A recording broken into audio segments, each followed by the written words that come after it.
In this video, I'll share with you the best way to send money from Canada to India. So in my opinion, the best way to do this is by using Remitly.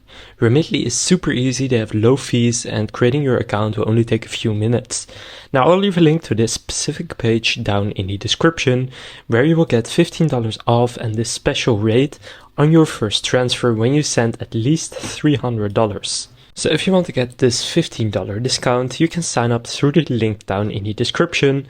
Then here just choose how much you would like to send, either in Canadian dollars, or you can choose how much your recipient will receive in Indian rupees.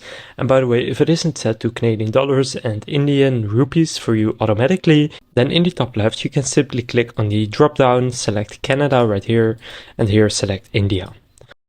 So go and click on get this rate, then here create your account. I already have an account, so I'll simply log into mine, but creating your account will only take a few minutes, so simply go and do that. And then after creating your account, you will see something like this, so go and click send money.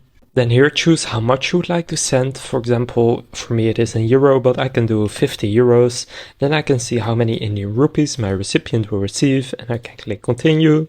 Then choose how they receive the money, so you can do bank deposit, UPI or cash pickup. I'll do bank. Then here pick their bank if you chose bank. And finally enter their account number, and then enter some more details both about yourself, the reason for the transfer, and about your recipient. Then just go and pay for the transfer, and once you have paid for it, it will show up for your recipient in whatever delivery method you picked. So now you know the best way to send money from Canada to India, in my opinion. If this video was helpful, please consider leaving a like and subscribing to my channel.